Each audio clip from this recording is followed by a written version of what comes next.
Hello, this is answering comments number 4, apparently. Starting off with a few comments from answering comments number 3. From, what the hell? From hatthewmartley, I think. Okay. I do enjoy your videos, Steve, but how on earth do you find the time to upload so many movie-length talkies? Your wife must have the patience of a saint. Yes, she does, absolutely. I don't know, I just do. I like doing them, and it doesn't take much effort to just sit and talk, and mostly I do it while my wife's at work. So, it worked out alright. From Useless 1997, I'm sure you're not useless. I just had another idea. Could you divide your name list into segments, which you give the title of the respective video they came from? I think that would make things a little bit nicer. Would you like jam on it? Or maybe a cherry on top? Actually, I'm going to have a go at that because it won't take much more effort. So we'll see how that goes. From the Prom 9, here's an interesting question. Does the Atari Jaguar have any good games? Or is it the only system in existence that has an entire library of shit? Now, there are a couple of good games. It's got Doom, and it's got Tempest 2000, which is bloody awesome. Alien... Is it just Alien? I've forgotten. Alien vs Predator. Something like that. One of them. That's a pretty good game. Not as good as it's made out to be. I mean, some people rave about it, but I still think it's quite decent. It's got some games that are so bad that they're good. It's got Pinball Fantasies, and that's great. And it's got God, what's that sensible software game? War Never Been Such Fun, blah blah thingy. Can't remember the name. Cannon Fodder, that's it. Yeah, it's got that. So I mean, alright, they're not system exclusives, but they're still good.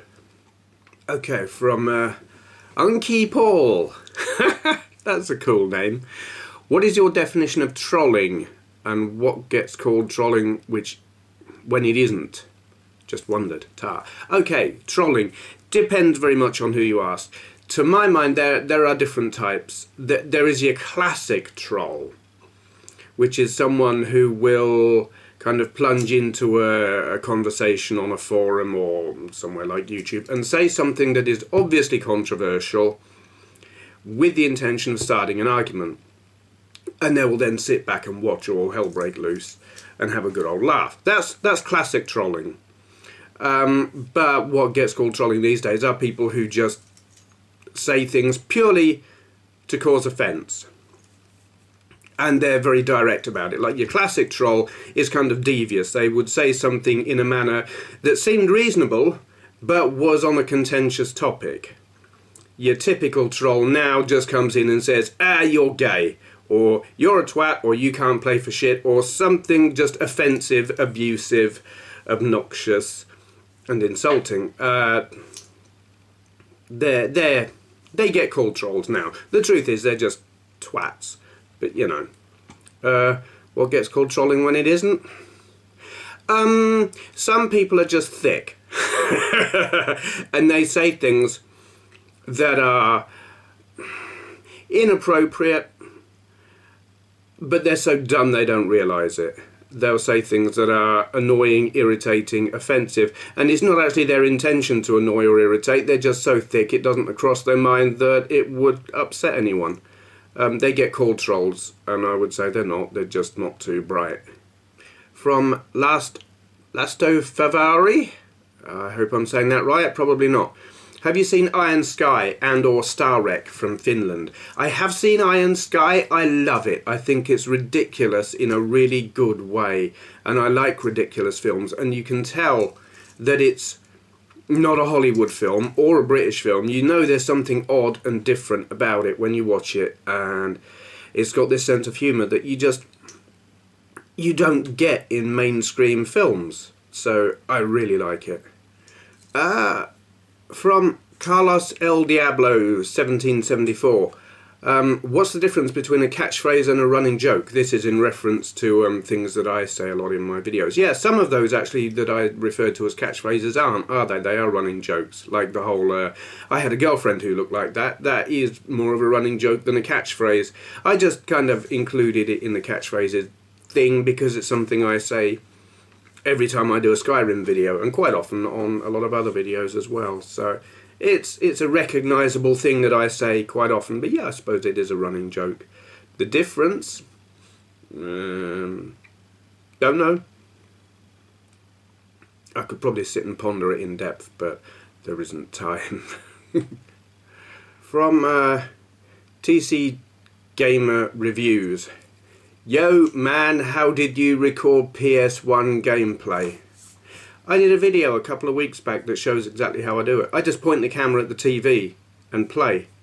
It's very simple, low tech. Simple as that. From Shawnee84 UK. Great idea, Steve. These videos make good listening viewing. Have you got Black Ops 2 yet, or planning to? I haven't got it. Am I planning to? I don't really know, to be honest. I'm not... I mean, there are loads of different Call of Duty variants and whatnot, and I'm not really into any of them. I got, like, the first couple of Modern Warfare ones. I got the World at War, and I've played Bad Company 1 and got bored with it. In fact, I've got Bad Company. Borrowed Bad Company 2, and I think I preferred that, actually. But I haven't tried any of the Black Ops ones. I don't really know why. I guess I'm just kind of so completely indifferent to Call of Duty. I'm a Battlefield player. I like Battlefield 2, 1943, 3. Yeah, never played Battlefield 1942, and I never played Battlefield... What was that futuristic one? Never played that either. But yeah, I much prefer those to the Call of Duty games. Okay, from Commander Farsight. Just out of curiosity, are there any channels you have shouted out that you no longer watch because they have changed direction, perhaps doing lots of current gen gaming or Minecraft? Like you were saying about Black Ops saturation, I think we have reached the same with Minecraft. Yes, I do agree we have reached saturation with Minecraft. I don't watch Minecraft channels. I take the view that with games like that, I don't see the sense in watching someone else play it. I will just play it myself, or I would. Actually, I mean, I've got it on my PC. Thank you, Mark. I haven't forgotten how I came by it. And I rarely play it because when I do, I get so engrossed in it, I lose a whole day, and that's not good. I've got it. I just installed it on my iPhone, and I again haven't really spent any time playing it. So, given that I don't play it much, I definitely don't want to watch videos of other people playing it. But yeah, definitely saturated with that kind of thing. Channels that I have shouted out that I don't watch anymore because they've changed. I don't know about shout... Yes, there are. But I'm not going to name them because I still like the people. And I don't want to go around saying I don't like what this guy's doing anymore when they happen to be friends or people who I like and hold in high regard. You know, they're doing their thing and I'm not going to knock them for it. I'm just not going to watch them. But I'm not naming who. Okay, Daniel Cordell. I hate it when people say you can't do or say something on your channel that is probably a pet hate for everyone with a channel, as well as people who say on something they don't like that they will unsub and will not watch the video. I don't watch Skyrim Sundays because there are too many of them and it's a modern game. So you only need to watch one part to get the gist of it. Yeah, get the gist of it anyway. But I don't exactly say that every week in a Skyrim Sunday, that I preferred it when it was random PS3 Sundays. Yeah, I understand what you're saying. You will get people who, if you do something they don't like, will say, I don't like this, stop doing it. And yeah, it's just bloody ignorant of them. Like, you got it absolutely right there. They're not your thing. You don't watch them. Absolutely cool with that. I understand exactly where you're coming from. It's entitlement. Some people feel completely entitled. They expect you to do what they want and not to do what they don't want, and they will say so, and I think, yeah, they need to do their own channel and then see how they like it when people say, I don't like it when you do this. No, totally respect your point of view there. You don't like it, you don't watch it. It's cool. Okay, from Gale Racer. Alright, I've got to read this out. This is Darren Walshsock, who's replying to a comment by Psycho Fox, and I've just got to read out Darren's comment because it made me laugh. In fact, I was talking to my wife about it and she laughed as well. Talking about driving lessons. On one test, the instructor asked me to stop the car as quickly as possible. So as soon as he raised his hand, I slammed the car into first gear and pulled the handbrake up. Needless to say, we stopped within seconds and he hit the front window. Yeah, I mean, there's nothing I could say about that except I just laughed my head off. I haven't got to doing emergency stops yet with my instructor, but I just know I'm going to have to mention that to him because I'm sure he'll find it amusing. I have actually practiced emergency stops in my car. Went out driving with Andrea a couple of nights ago, and after my instructor's car, which has got like power assisted brakes and power steering and power everything, my car is like out of the arc, so it's there's no power assist on anything.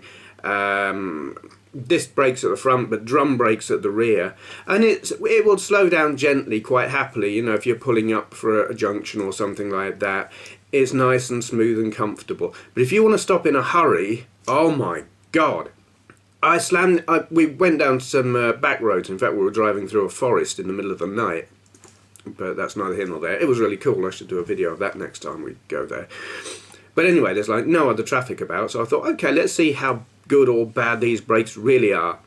So I floored the brake. I braked as hard as I thought I possibly could, and I thought I had my foot right down to the, you know, pedal to the metal, if you like, on the brake, and I had wanted it to lock up and it wouldn't, and then I realised, hold on, there is more, and you've really got to push to make that thing stop. And I think what it is, on my instructor's car, because it's power assisted, basically the further you push, it's very, the further you push, the harder it stops, but in a very linear fashion, you know, it's predictable, where mine, it's not about the distance you push, it's about how hard you push, and the further down you get, the harder it is to push, until you really got to push bloody hard to make that thing stop hard. You know, an emergency stop will be, I'll basically be pushing myself out of the seat, I'm pushing so hard on the brake, but yeah, it will stop. That is horrible. From Dave Webster, I had a feeling that your import game was going to be Chase HQ on the Saturn. Close, but still a wrong guess. Yeah, I don't even like Chase HQ. Blasphemy, I'm sure, but I don't. Definitely with you on this one with the sprite scaling. There is something that still looks impressive now with this, and Galaxy Force 2 being great examples. It's a shame that Sega didn't release this on the 32X instead of Space Harrier and Afterburner. I completely agree. That seems to be a recurring comment of mine, but it's true. What is your favourite of the Sega Super Scaler games? I don't actually know. I totally agree that Super Scaler games still look good today. I mean, yes, they're retro, but they're classy retro. You can appreciate the oomph that was being used to throw that many sprites around. Favourite? Well, I don't know, you see. I love the look of Power Drift, but I've never played it on like proper hardware. I've got the Amiga version and I find it quite amusing, but that's just not really the same thing.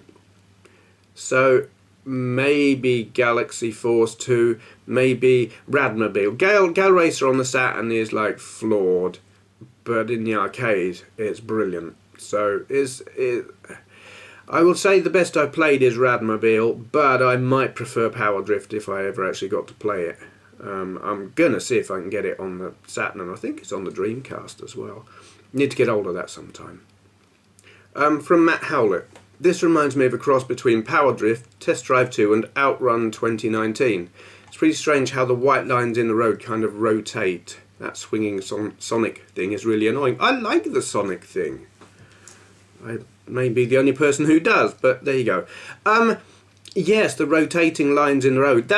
I've looked at those, and I kind of understand how it is, because it's on a sprite and it's not real 3D, so they draw the sprite and the lines are like that. So if you were right slap bang in the middle, the perspective would be right and they would look like they were going off into the distance, sort of thing.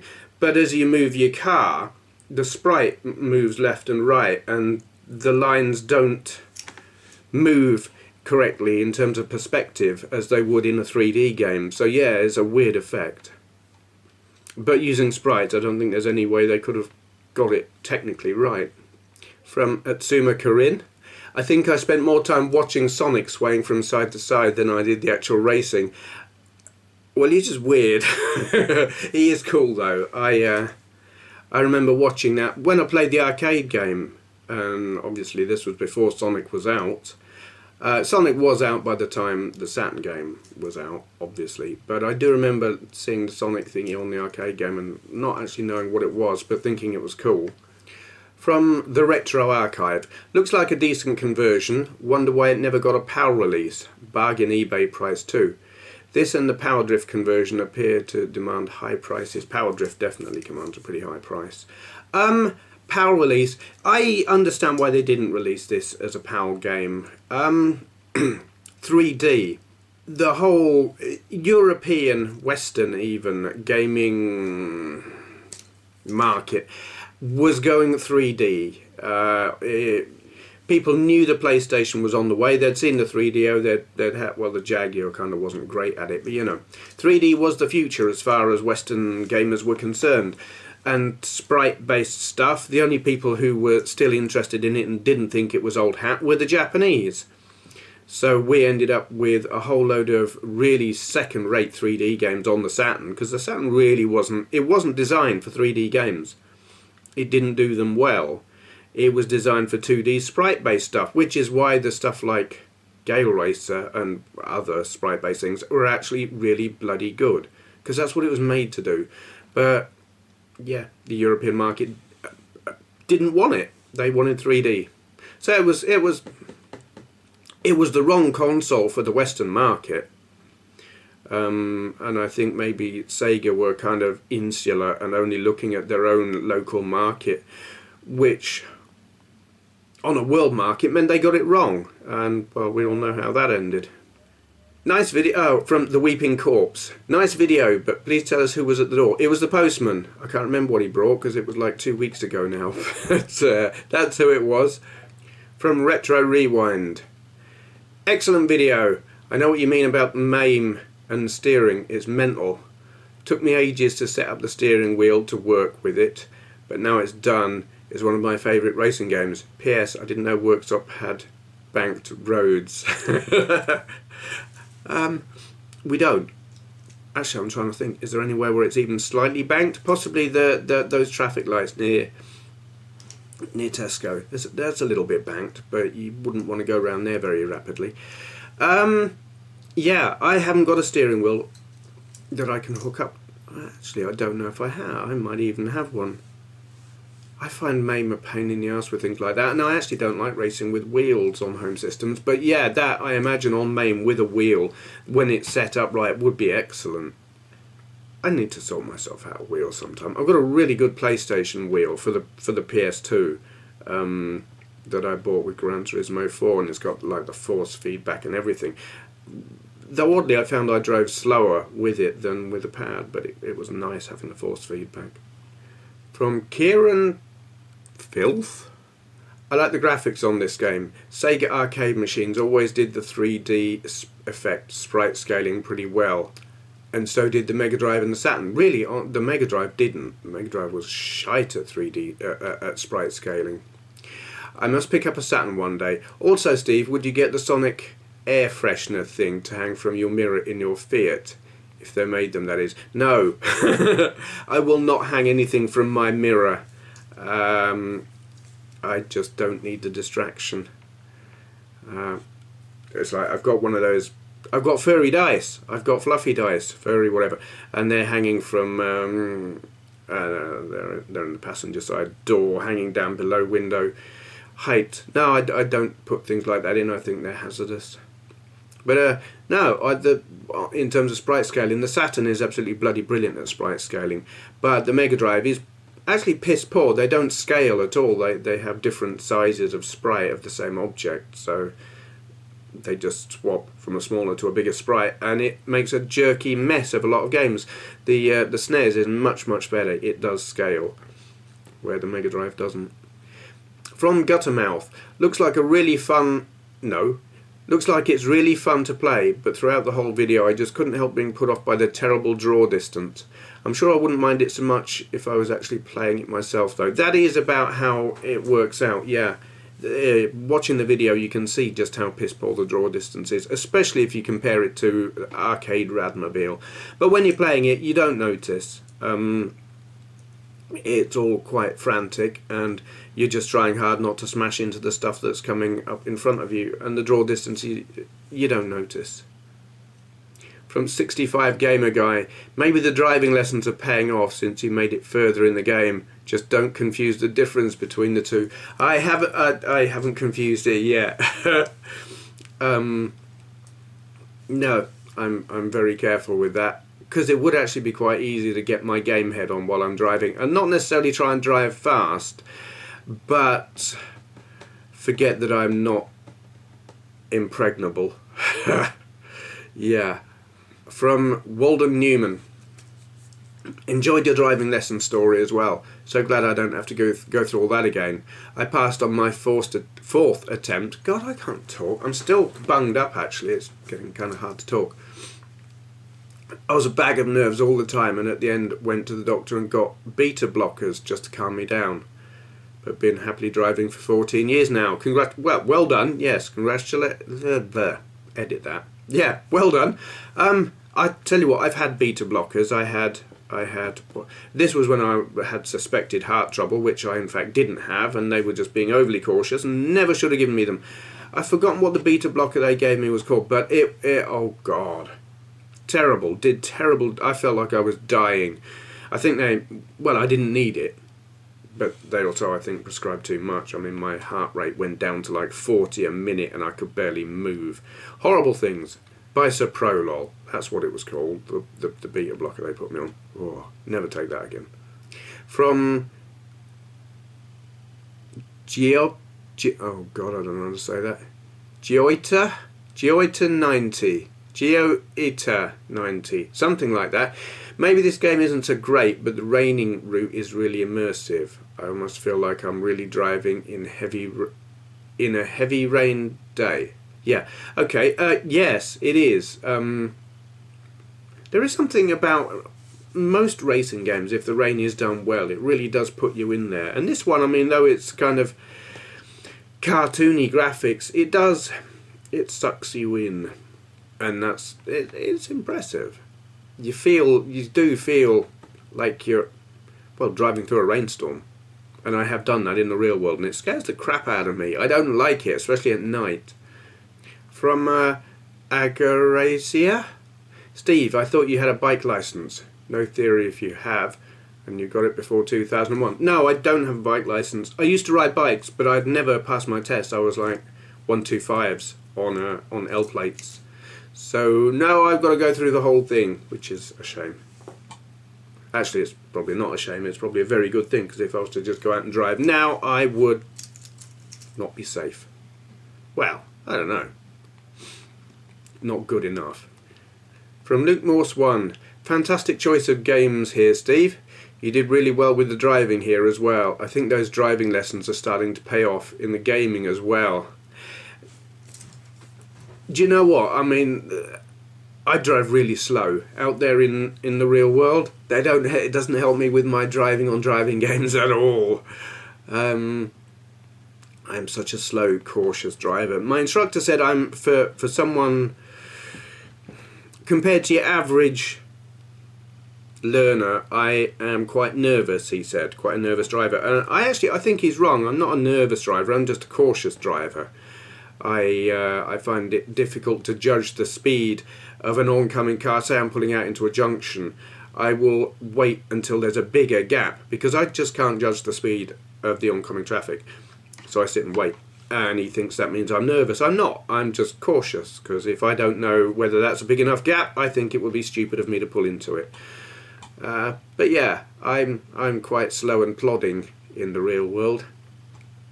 CaseofGlass.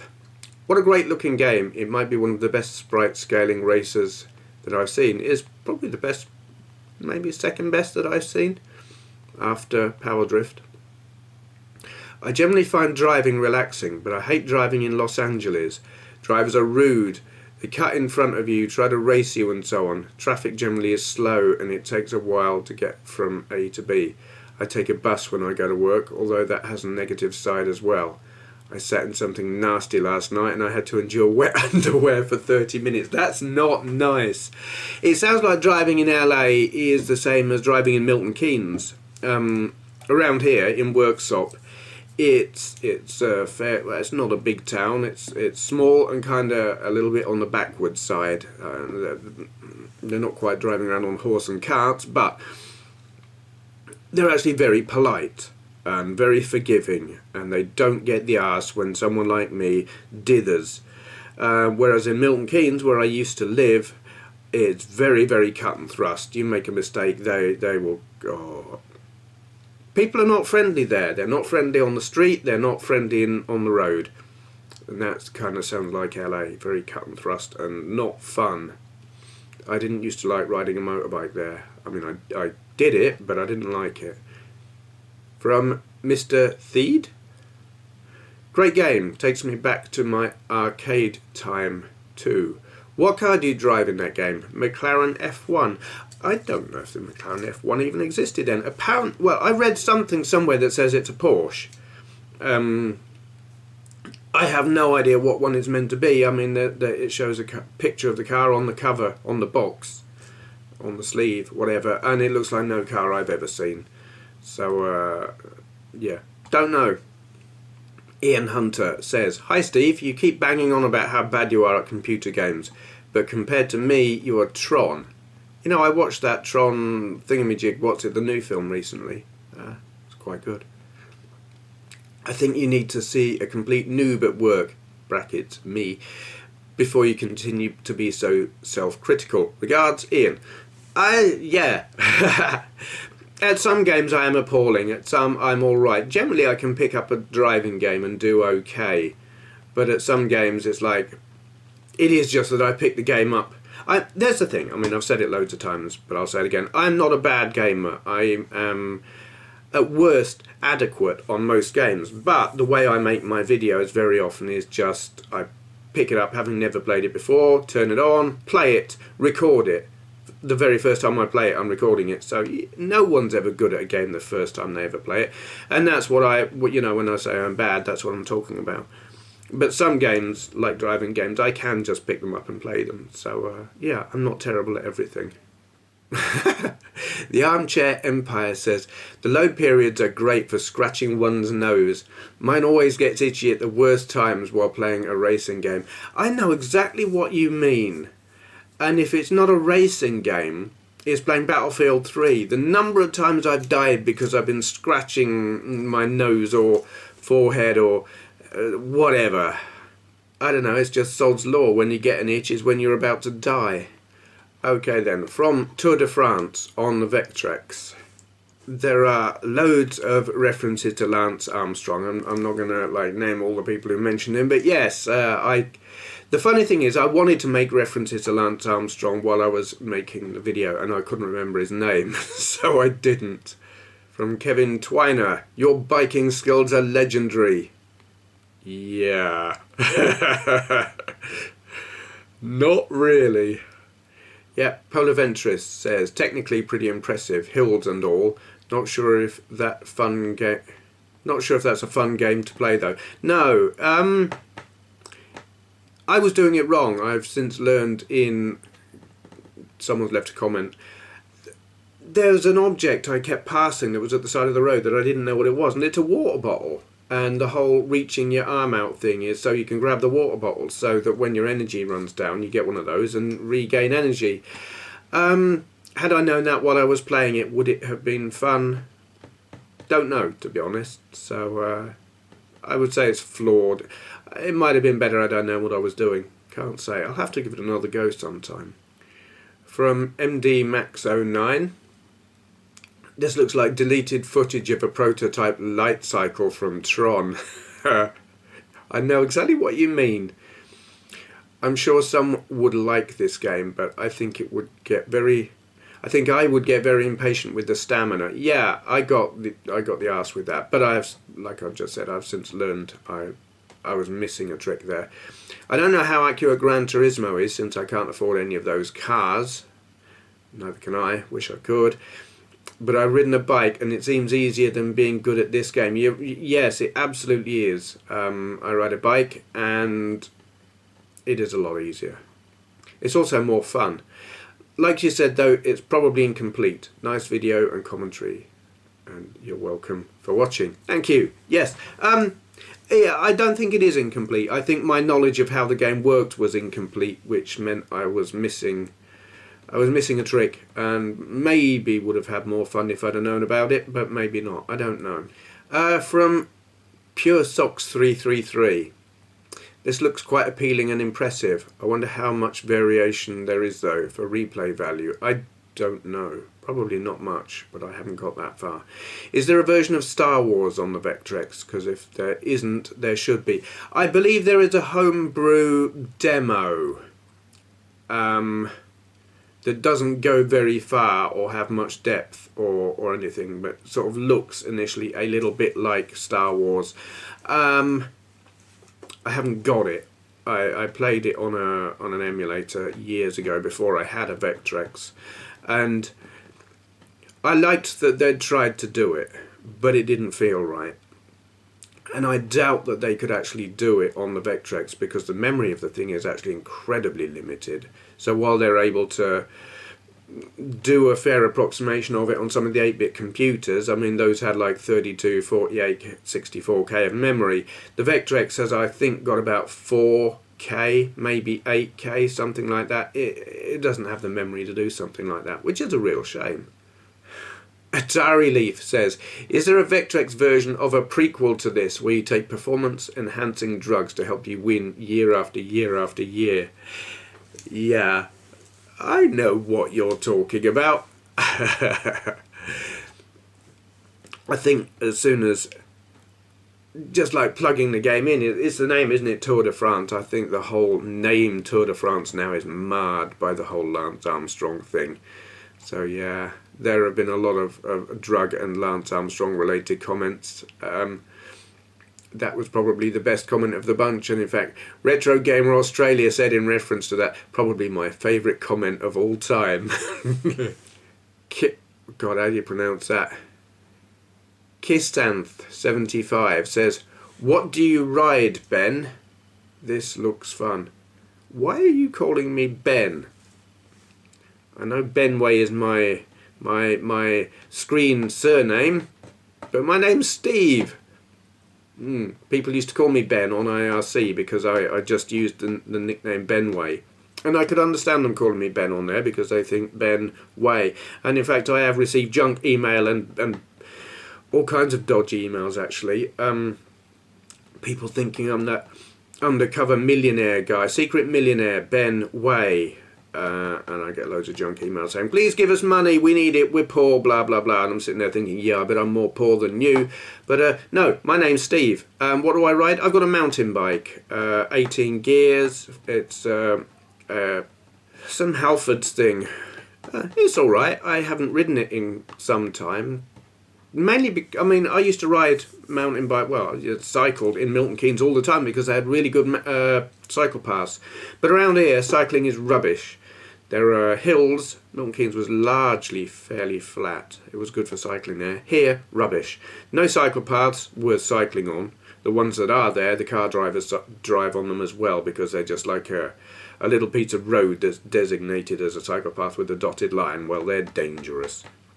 Need dedicated cycle paths. My battery's about flat. I've got to go and plug the charger in. So, yeah, back in a minute. Austin Mackert says, looks like it flows in a choppy manner, but it might still be fun. I know exactly what you mean. when you think about old vector games in the arcades, they really flowed. They were really uber smooth. Where some Vectrex games, it's like, yes, it's using vectors, but they're like vectors simulating sprites. And so they come towards you in steps rather than smoothly flowing. And it's weird, and you kind of don't expect it. But then you get used to it. Blue Tonic 78 says 30 years after its release, the Vectrex still looks futuristic. Yeah, it does. There is something utterly unique about the Vectrex. I mean, Mark at Classic Game Room bangs on about it at every possible opportunity, and I totally understand why. You can have all your modern super duper PS3, Xbox 360, Wii U, souped up PC graphics with your ultra realistic texture mapped everything, and they're gobsmacking. But Vectrex will always look sci-fi. It's like every game is like watching Tron, and that just makes them special and unique, and nothing else comes close. You just can't. Even when you're playing vector-based games, like stuff like, what was that? There's a game I've got on the DS Lite. Oh god, I've forgotten what it's called. Geometry Wars. And it's really good because it's like simulated vectors with simulated vector glow. And it's cool, but they never get it quite perfect because they can't get the brightness. You know, they'll simulate that glow, but it's not the same because on a real vector screen, the dot at the center of that glow is really, really bright, and you don't get that on a CRT or an LCD or a plasma or anything like that. They just can't do it, and that makes a vector screen always look so special. RetroGamerVX. Isn't that the music from Pole Position on the Vectrex? I've heard it in another Vectrex game. I think the sound you're talking about is there's like a chime when you turn the Vectrex on. You get that on every game. So yeah, you will have heard it before. I think that's the thing you're talking about anyway. I can't remember if there was in-game music. Now it's a while since I made the video. No, it's not. It was a couple of days ago. I can't remember. Acidonia, or something, 150. Is it just me, or do the trees kind of look like a floating head being sick? I don't know. That's kind of strange. I understand what you mean. But it might just be you. Is it Wazza 17 or Wazzle 7? I'm not sure which. So you don't run out of energy near the end and make the game more enjoyable. From the manual, joy up, pedal. Alright, up to pedal, left and right to steer. Button 1 to pause, button 2, higher gear, button 3, lower gear, button 4, reach for the water bottle. And that's the bit I didn't know.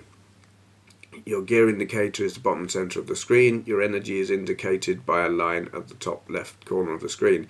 If it gets too short, you better grab a water bottle from one of the stands at the side of the road. Yeah, see, I knew about the gears and I knew about the up and down and stuff, but I didn't know about button 4 to grab the water bottle. I'd seen the water bottles and not known what they were. And I knew I could stick my arm out, but I didn't know what the purpose of it was. So, yes, thank you.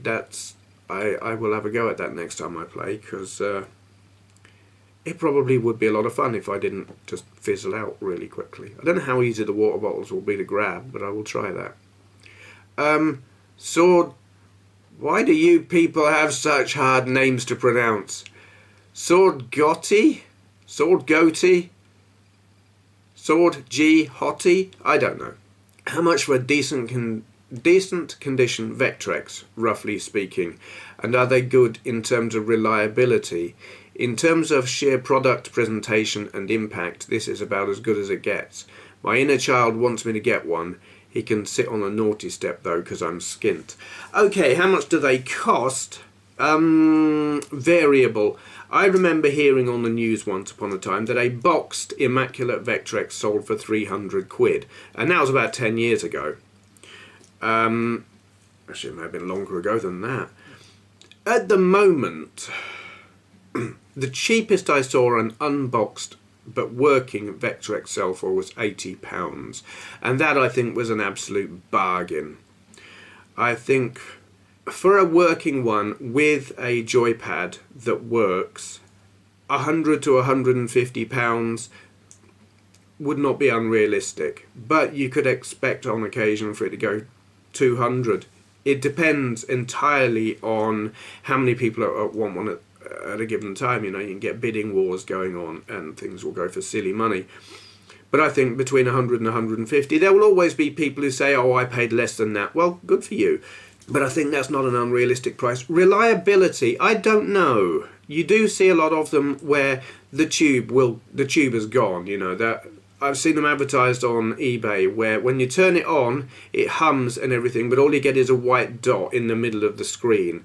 And they say, probably an easy fix if you know what you're doing. Well, I don't think it is an easy fix. I think for that you need a new tube, and you won't be able to get one.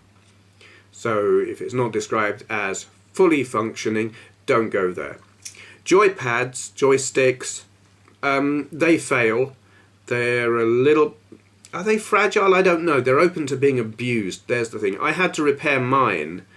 Mine had a split on the circuit board. One of the tracks was broken because whoever had owned it before me had really been like hammering on the button to the point that they broke it. But the usual thing that goes is the self-centering on the analog joystick, and those are fixable apparently. But really, if you find one at a realistic price, be sure to get one where the joystick is working, because finding a working joystick can be as expensive as finding the console itself. They're hard to find, they're expensive. So get the whole thing working. 100, 150 quid, something like that. It's not an unrealistic price. I couldn't tell you about reliability, but if it doesn't work, you know, as they're selling it, if they're saying yes, should be easy to fix, don't go there. It will probably be more aggravation than it's worth. From Trusteft. Oh man, if there is one old school console I would love to have, it's the Vectrex, brackets, and the PC Engine. I think this and most games on it look fantastic. He's celebrating because he didn't have a drug-induced heart attack, referring to the guy at the end. Yeah, I know what you're talking about. I've got to say, though I think the PC Engine is an interesting and cool piece of kit and has some funky Japanese style games on it, I rate the Vectrex much, much higher than the PC Engine. To me, it has much more retro appeal.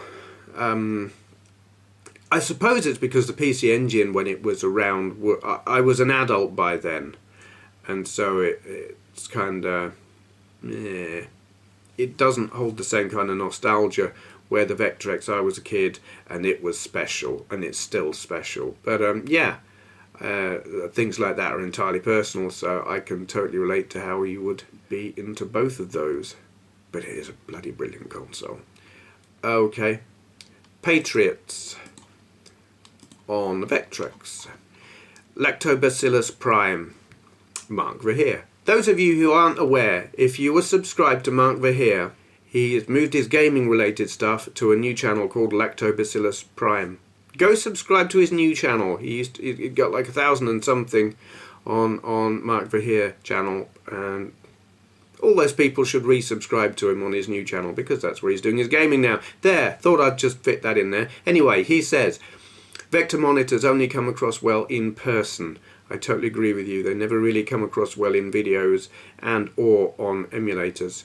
Still curious after the Vectrex games that were supposed to be released on the iOS sometime soon. I'm oblivious to those, but I don't tend to use my iPhone for gaming all that much. But yeah, I've tried with 3 different cameras to get good footage of the Vectrex, and I got a video. I got a PM from... No, it was an email, in fact, from a chap who, I'm not exactly sure who he is on YouTube, but anyway, he'd been watching one of my videos and said, if you get in trouble with the flickering, try changing from 50 to 60 hertz or whatever. And I understand what he was trying to say, but that's not how vector graphics work. The PAL and NTSC are irrelevant on a vector screen. They don't work that way, and the the frame rate or the speed that your camera works at doesn't apply. It doesn't work in the same way. So the only way I've managed to do them is with this.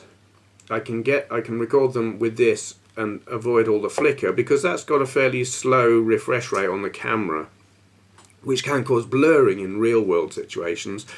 But for videoing something like the Vectrex, it works.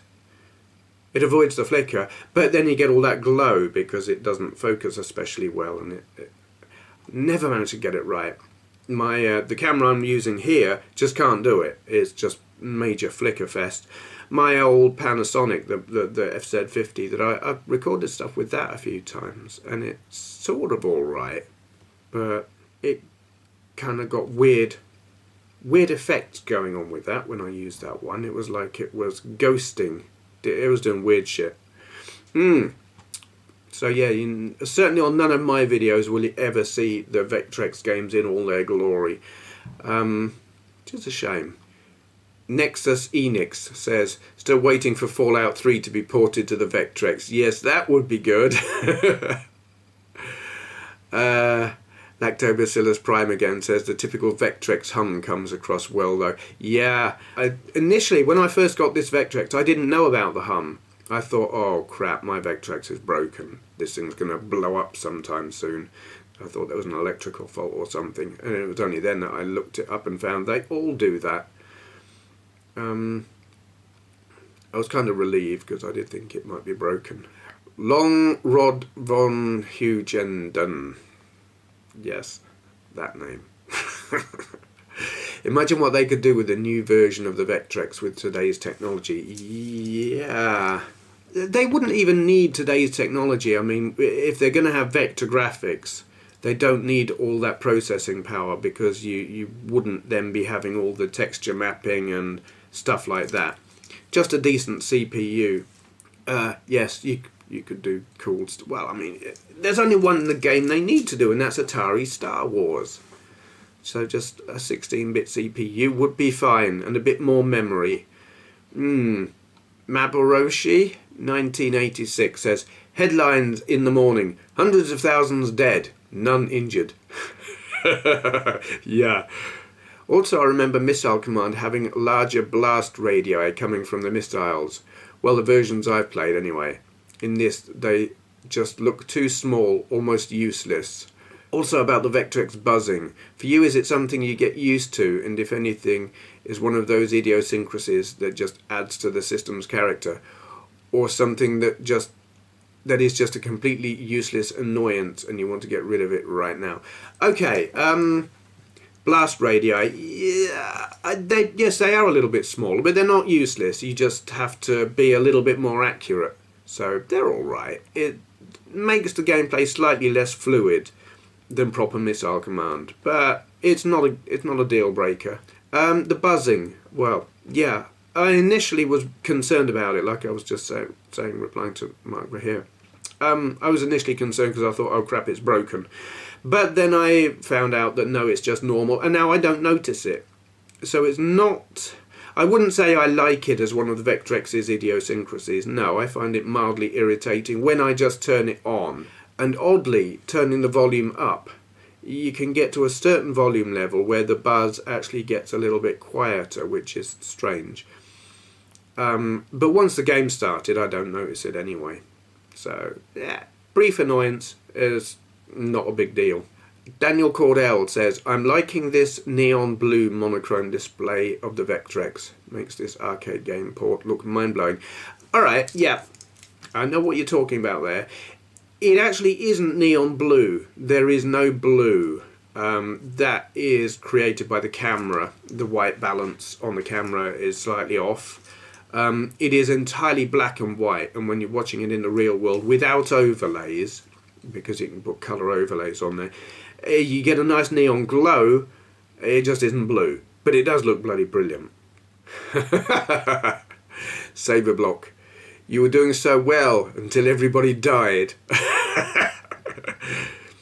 It's almost worth losing just to see that. I think I was referring to the atomic explosion at the end. I hope that wasn't going to be the official MOD policy if war ever broke out. Yeah, definitely you wouldn't want them just letting us die just so they could see the mushroom cloud. AtsumaKarin. Looks really fun, Steve. It is. At first I didn't think you were going to lose, but then you got to level 5 and I'm like, yep, that's the guy who plays games badly. Yeah, it did. It starts off quite easy, but then the second level doesn't seem any harder, and the third level doesn't seem any harder, and then the fourth level gets really quite quick and frantic, and by level 5 it's just mental. So you would have to be, well, a better gamer than me, which wouldn't be too hard, to get much beyond level 5. It does, it ramps up quite quickly at that point. Jammer Jup 01. It is playable too. Quite a healthy homebrew scene on the Vectrex system, so there will be more good games steadily arriving. Yeah, I've noticed people putting videos on a fair bit of homebrew stuff. This is happening actually quite a bit with a lot of retro systems. I mean, ColecoVision, Intellivision, Vectrex, Atari, they're all getting games made for them. A lot of the time they're just like download files for playing on emulators, which to me is like, okay, I don't want to do that. But some of them, they actually do put them on a cartridge. At such time as I find myself with more money, I will probably buy some. Though I do like these multi-cartridge whatnots. I mean, if they're compatible with like a flash cartridge or whatever, then downloading the files is cool. It would be good to see more multi-carts like this one. I know there are more. This one, I saw one, I don't know who it was, someone had one with, I can't remember how many games, but it had more games than I've got on this cartridge, and it didn't have all the annoying dip switches either, it had a menu on it. I should be on the lookout for things like that. Dave Webster says, love the light bloom on the video, looks almost Minter-esque, that screen really must be bright. It really is bright, yeah. The camera exaggerates it slightly, because it's this glass cover over the lens. You get any kind of smearing when some silly sod like me puts their finger on it and that exaggerates the bloom, if you like, but it does look good. It glows, and in the real world you just get this incredible glow that nothing else touches. RetroGameGirl. I always found the flickering on the Vectrex annoying, especially under fluorescent lights. You really cannot reproduce its unique look using an emulator. I've repaired quite a few of these consoles. Leaking capacitors and batteries are the bane of all old consoles computers. This game and the built-in Mindstorm are my favourites. They did re-release Mindstorm free of charge as the built-in one has a bug in it at level 13 that messes with your score. Thanks for the awesome reviews. I mean awesome videos, not reviews. Yay. Yeah, I've got that Mindstorm 2 on this cartridge that I'm playing these games on. They fixed the bug and gave the updated cartridge away to anyone who phoned in or wrote to them and said, oi, which wasn't all that many people apparently, because I guess the game was rather hard and a lot of people just didn't think to write in. I suppose they just thought, game over.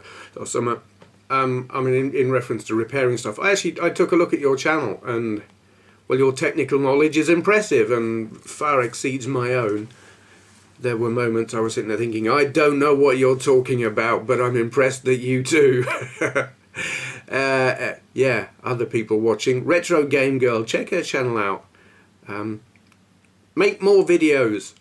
CaptainRufus says, being from where you are, I'm surprised we didn't have a Threads reference in there. Or given your age, maybe even a day after one.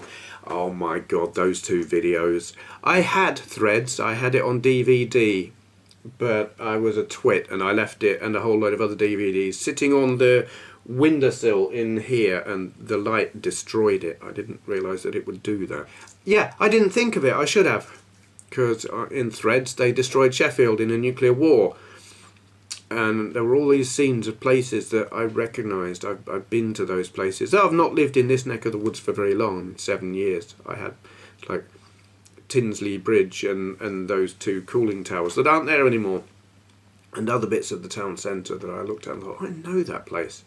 Yeah, but I don't know why. I wasn't actually thinking of those while I was doing this game. Day After, yeah, that's another film I had that also got destroyed sitting in the window. I think Threads was the harder hitting of the two films. And they showed us, I've said this before in videos, they showed us Threads on TV when I was in fact on video, when I was in school. I was 14, and they showed us it and said, this is what will happen when the Russians attack us. No, this is what would happen if. It was when. They were saying, this is going to happen.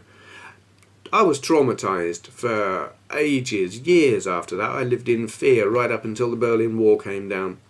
I probably should have sued them. Max Impact 24 says, just wondering, Steve, how many Vectrex games do you own? I love anything like Missile Command, so this would be right up my alley. Nicely done, sir. Cheers. Thank you. How many Vectrex? I don't know, actually. All of the games that were officially produced, because I've got them all on a multi-cart, I've got probably 6 or 8 original genuine cartridges from back in the day, most with boxes, some with overlays, though the boxes are all a bit crushed. And then I've got that multi-cart, and I think it's got about 32 games on it or something like that. It's like all the official games and then some homebrew. And the homebrew is patchy. Some of them are quite good and some of them not so. Games Bloke says, the Vectrex is the dream machine for me, after the Virtual Boy, I'm sure. I've seen so many cool games, I would just love to own one. I love vectors. Maybe Santa might be generous. Thanks, Steve, for teasing me with this. You're welcome. Oh, and any updates on the project? No, the past week I've been ill. So I didn't get anything done at all.